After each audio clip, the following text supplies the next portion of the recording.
Hari ini, kita tuh akan ngalur salah satu film yang bagus banget yang berjudul Captive State yang dirilis di tahun 2019.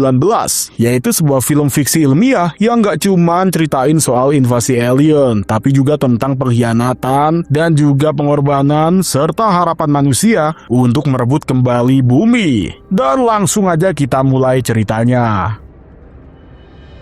Di Chicago, keluarga Drummond itu mencoba kabur dari kekacauan. Jack Drummond yang seorang detektif bersama istri dan dua anaknya, yaitu Ralph dan juga Gabriel, itu nekat menerobos barikade.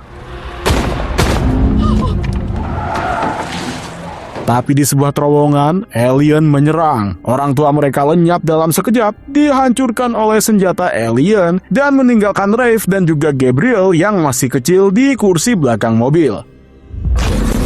Tragedi ini menjadi titik awal perjuangan mereka. 9 tahun kemudian, di tahun 2017, bumi sudah jadi tempat yang berbeda. Alien membangun yang namanya Closed Zones yang disebut sebagai habitat bawah tanah yang hanya bisa diakses oleh pejabat tinggi. Manusia dipaksa bekerja untuk membangun sarang alien dan hidup dalam kemiskinan dan dipantau lewat alat pelacak yang ditanam di tubuh mereka. Bayangkan hidup di mana setiap langkahmu diawasi dan kalau kamu dianggap berbahaya, kamu bisa deportasi ke keluar planet. Satu-satunya otoritas yang tersisa adalah polisi yang bekerja untuk alien, di mana di sini mereka melakukan inspeksi brutal dan menyingkirkan siapa saja yang dicurigai sebagai pemberontak. Tapi di tengah penindasan ini, ada sekelompok pemberontak bernama Phoenix yang tidak menyerah. Mereka ingin menyalakan api perlawanan secara global. Dan disinilah cerita kita dimulai. Kita ternyata bertemu dengan Gabriel Drummond yang diperankan oleh Ashton Sanders, anak bungsu dari keluarga Drummond yang kini hidup di Pilsen, salah satu daerah termiskin di Chicago. Ternyata selama ini, Gabriel itu bekerja di pusat pemulihan data, tempat dia harus memindai ponsel dan hard drive untuk para alien yang menggunakannya untuk mencari musuh potensial. Anjay, bayangkan kalian cuma kerja jadi tukang pencari data untuk bos kalian yang alien. Gabriel sebenarnya tahu kalau dia diawasi lewat alat pelacak di tubuhnya, tapi dia tetap nekat dan dia sering bertemu dengan pacarnya yaitu Rula dan sahabatnya bernama Jurgis yang punya mimpi kabur dari Chicago juga. Suatu hari, mereka menemukan mural yang didedikasikan untuk Ralph,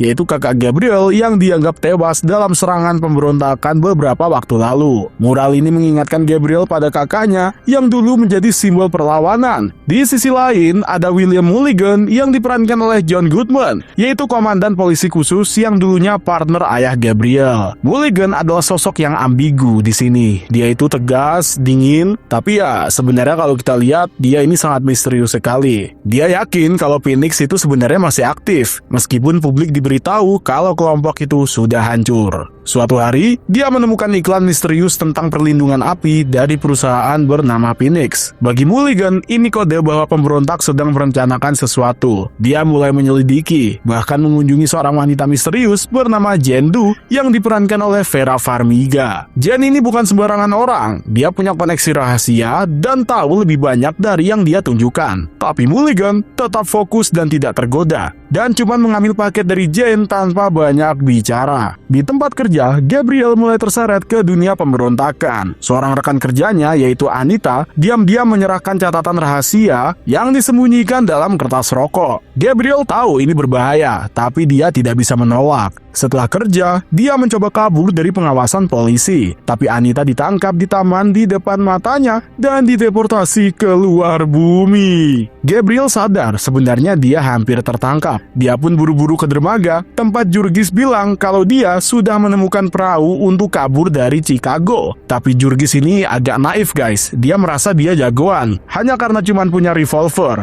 Di sini Gabriel sangat kesal sekali dan bilang dia tidak akan siap beraksi. Mulligan tiba-tiba muncul dan memperingatkan Gabriel untuk tidak macam-macam kalau tidak mau bernasib seperti Ralph.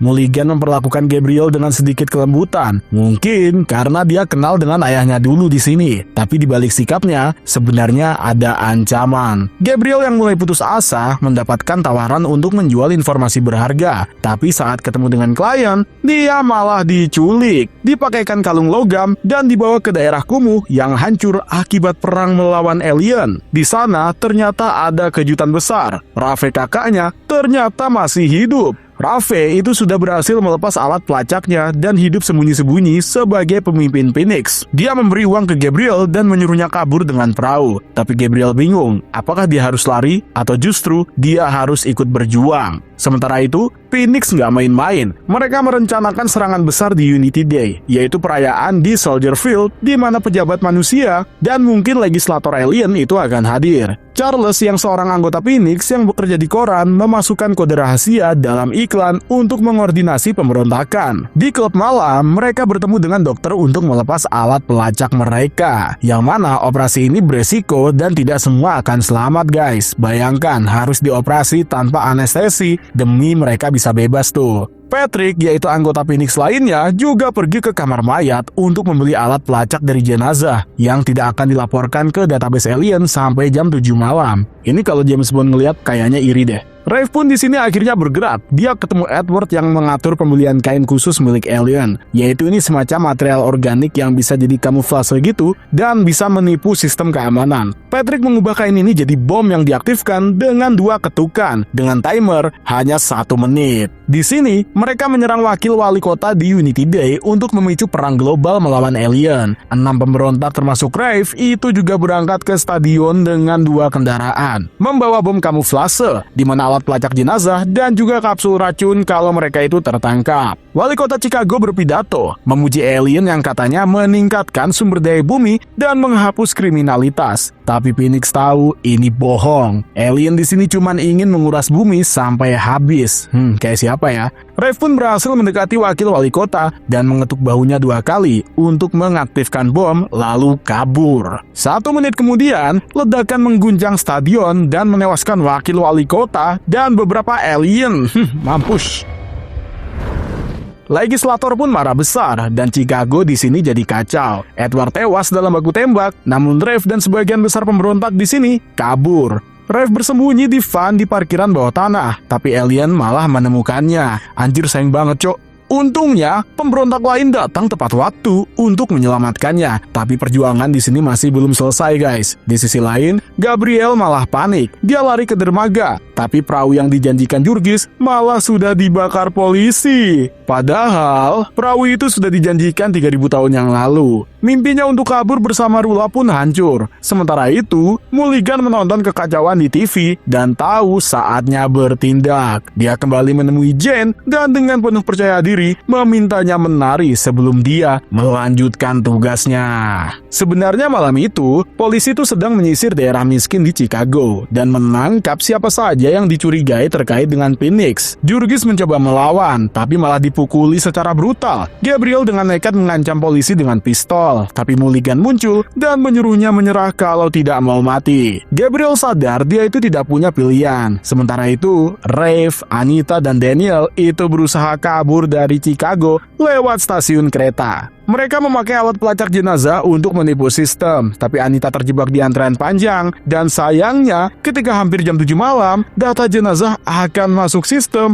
alarm pun berbunyi, dan pemburu alien muncul. Daniel di situ mencoba untuk kabur, tapi dia sadar tidak ada harapan. Dia pun menelan kapsul racun dan tewas. Anita juga ketahuan dan dia dihancurkan oleh pemburu alien. Rave nyaris menelan kapsul racunnya, tapi Mulligan menembaknya untuk mencegahnya bunuh diri. Rave ditangkap dan Gabriel dipanggil ke ruang interogasi. Mulligan memberitahu Gabriel bahwa alien akan menghancurkan distrik mereka dalam 10 jam kalau Gabriel tidak membantu polisi. Gabriel awalnya menolak, tapi Mulligan bilang Rave sedang disiksa dan akan dieksekusi kalau dia tidak kerjasama. Dengan berat hati, Gabriel setuju jadi informan. Dia bertemu dengan Rave dan meminta dibawa ke pemimpin Phoenix. Di sebuah pertemuan rahasia, Gabriel bertemu dengan Charles, Patrick, dan Jane yang dianggap memimpin pemberontakan. Tapi tanpa disadari, Gabriel sudah membocorkan keberadaan mereka ke polisi. Jane dieksekusi dan asisten Mulligan menemukan kamera pengintai dan laptop laptop berisi data penting di rumahnya. Tapi asisten ini curiga, dan Jen tidak mungkin pemimpin sejati karena pistolnya tidak terisi dan status sosialnya juga tidak cocok. Karena kebingungan itu, Mulligan pun melapor ke legislator dan mengungkapkan jaringan Phoenix termasuk Charles, Patrick, dan Jen. Ellen curiga jika Mulligan terlibat, tapi dia bersikeras dia cuma polisi yang setia kepada hukum. Beberapa hari kemudian, Mulligan bertemu dengan Gabriel dan memberinya kartu memori, dan dia bilang kalau itu akan menjelaskan banyak hal. Gabriel pun menontonnya dan dia terkejut. Ternyata itu adalah video baby showernya sebelum invasi, yang menunjukkan orang tua Gabriel, Mulligan, Jane, dan anggota Phoenix lain yang merayakan kebersamaan. Ternyata mereka semua adalah keluarga besar yang bersahabat sebelum alien datang. Dan kejutan terbesarnya adalah Rula, pacar Gabriel, ternyata agen polisi rahasia yang memata-matainya atas perintah ayahnya, yaitu